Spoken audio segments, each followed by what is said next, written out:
Everyone's wanting to know how to get revenge on someone who spread rumors about you. Listen to this story and it may come in handy. So I had a friend that we can call Miranda who was obsessed with me. I was genuinely friends with her, but she would never give me a break. I could not get a breather from her at any point in time. Everywhere I went, she went. And this girl would actually get so upset with me anytime I would go over to another friend's house. I knew she was really insecure and just trying to get attention, so I tried to be patient with her. However, one day I just could not take it anymore. I got into a massive fight with her over how overprotective she is. I literally said, "You are a stage 5 clinger." And in response, this girl ended up joining my basketball and softball team, which I've been on for forever. She told her mom that I was bullying her, which was a complete lie, but then her mom went to the coaches. She got me kicked off the team and then continued to spread rumors about me. I ended up losing my best friends and even my boyfriend over the rumors that she spread about me. So that's when I decided to get revenge. So I decided that I was going to send her over an apology gift with makeup in it, which was a mix of drugstore items and poison ivy. Story time, my best friend cheated on his girlfriend with me. So a little background information. So Gavin and I had been best friends ever since we were little. We lived in the same neighborhood, and my parents and his grandparents were pretty close, I guess. But everybody in our neighborhood was close with each other. And I always had a huge crush on him.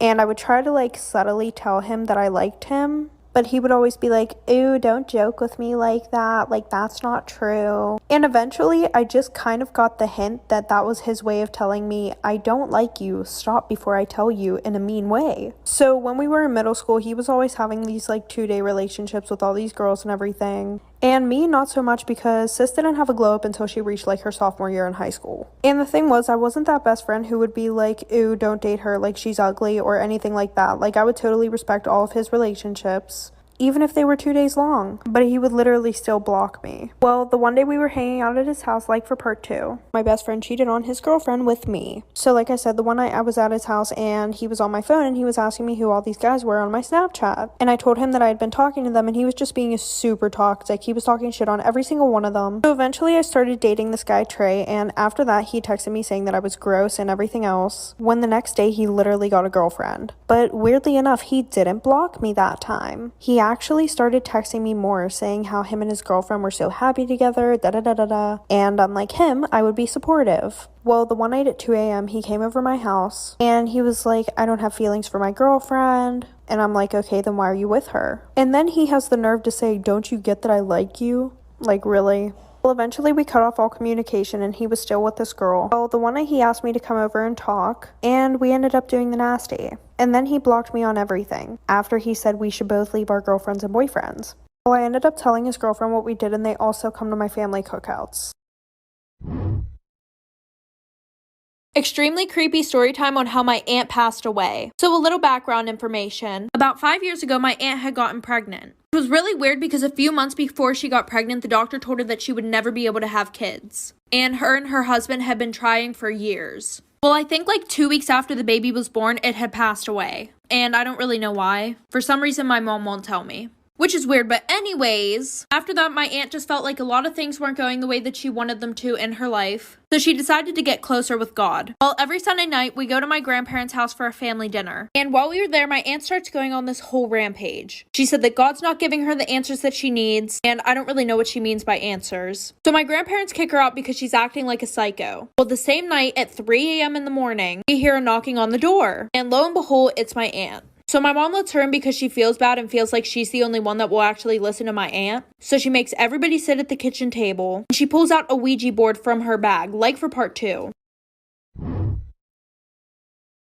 Creepy story time about how my aunt passed away, part 2. So like I said, she makes us all sit down at the kitchen table and she pulls out a Ouija board. She was like, "I found out how I can get some answers. I just feel like I need you guys around me for positive energy." And my family is very, very religious. We don't fuck with that shit. But because my mom felt bad for her, she let her use it in our house. But my mom didn't want my sisters and I around that, so she just sent us to bed. Well, the next morning, I wake up and I ask my mom what happened with the Ouija board situation. My mom just said that it was really scary, because before she thought it was a load of bullshit, and she said that her and my dad didn't touch the Ouija board, because like I said, they were very religious and did not mess with that stuff. But apparently, it said for her not to buy a house with the numbers 2815. Well, 2 years later, my aunt got remarried, and her husband ended up having 2 kids. So they bought a new house, and no, it didn't have the numbers on it. One of their kids accidentally shattered the glass door, so they went and got a new one, and it came with those exact numbers on it. 2 days later, the house burnt down and nobody survived.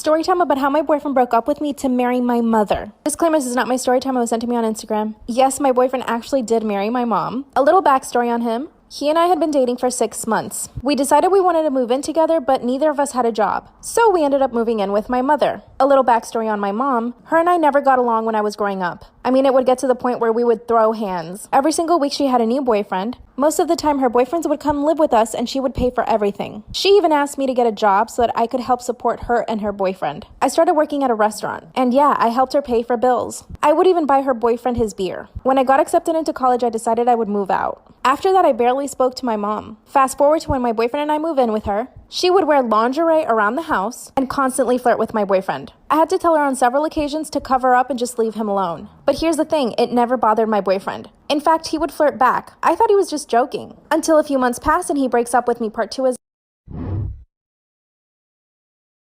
of how my boyfriend broke up with me to marry my mother. Disclaimer, this is not my story time. It was sent to me on Instagram. So like I said in part 1, we moved into my mom's house and she was wearing lingerie all the time. And she would constantly flirt with my boyfriend. My boyfriend was having a really hard time finding a job, but luckily I found a job. So I started working as a personal assistant. The problem is that as a personal assistant, you have to be on call almost 24/7. So I was usually never home, and sometimes when I would get home, I'd have to go right back out. This allowed for my mom and my boyfriend to spend a lot of time together by themselves. I would come home and they would be watching movies on the couch together. My mom would always cook him dinner. And then I started finding out stuff. For example, I found out they went to the movies together and they didn't invite me. I only found out because my boyfriend used our joint bank account to pay for the tickets. Sometimes they would order food for themselves and not even offer me any. And they would have beach days. They were spending way too much time together. At first I thought this was good because it meant they got along, but the more my mom dressed provocatively, the more I realized she was trying to seduce him. Then my boyfriend breaks up with me and tells me that I should move out because him and my mom fell in love.